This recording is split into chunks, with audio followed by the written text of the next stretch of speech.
So when you finally got your hands on this schedule, Mooch, right here. what were you most excited to look at? Well, you already referred to it because typically we begin the season with the Super Bowl champ opening it up on Thursday night. No, not this year, because the oldest rivalry, Bears and Packers, they played 199 times already. And talk about a close series. The Packers lead by 2 games. That's it. All right? Close. And I grew up a Packer fan, and I coached for the Packers, so I've been watching this thing closely.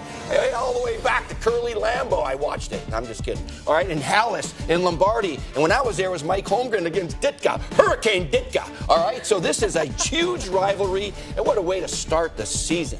What was your record against them? I don't know. Pretty good. Really pretty good. Don't make me look it up. It's pretty good. As a player, you always go to, I was in Jacksonville, so it's all cold weather games. And so for me, it's which game that has it could be a great one, the weather could kind of mess it up a little bit. So I go to the Kansas City Chiefs versus the Chicago Bears. The number 1 offense last year versus the number 1 defense in Chicago in December. Can Mahomes sling it through the snow?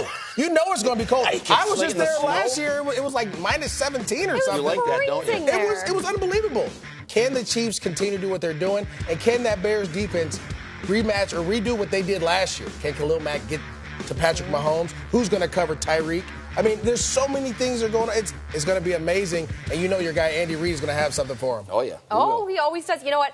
I immediately wanted to know about the Thursday night football schedule. Right. I wanted to know where I was going to go, what cities I was going to see, what stadiums. Every time again, aren't you? And you're going to be there too. I hope so. So I'm talking about your Packers because I've never been to Green Bay, and the Eagles are playing the Packers at Lambeau Field. That for me, I am so excited for this one.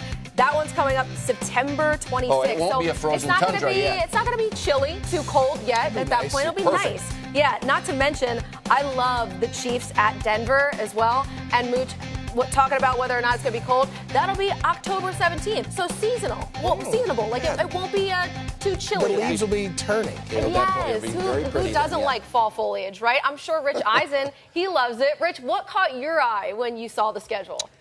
Well, Colleen, I do love fall foliage. Thank you for bringing that up. Who doesn't? What caught my eye was the first game. I know that the league had lots of choices to do an AFC Championship game rematch. I know that they had the possibility of having the Cowboys go there. I think they made the right choice. I want to see what the Steelers look like without Antonio Brown, without Le'Veon Bell.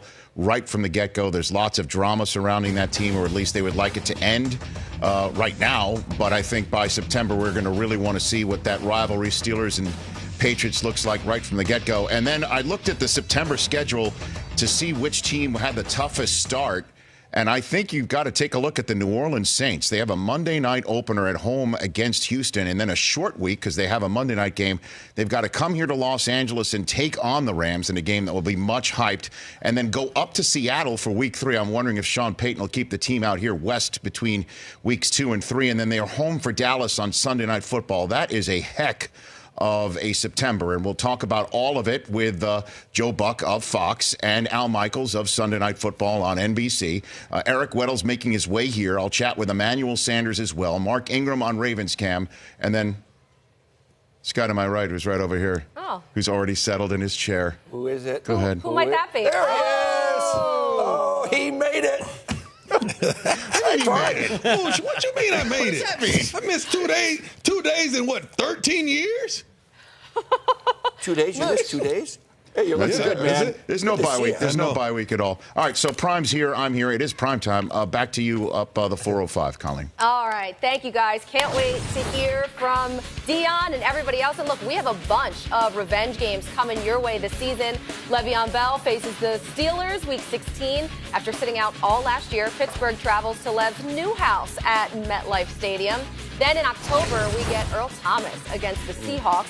Things obviously didn't end great for Earl in Seattle. We're number 1. He'll face the $140 million man, Russell Wilson, when the Ravens play the Seahawks Week 7. And then in Week 5, Khalil Mack and the Bears have a road game against the Raiders, but it won't be in Oakland.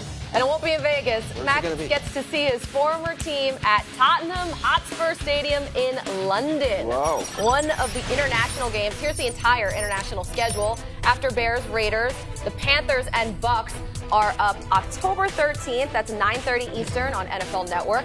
Our first game at Wembley hits October 27th. Bengals and Rams at 1 Eastern. Then on the 3rd of November, the Texans and Jags are on NFL Network at 9:30 Eastern. And we got Mexico City there coming up with the Chiefs and the Chargers. A lot of moving parts now set with the schedule.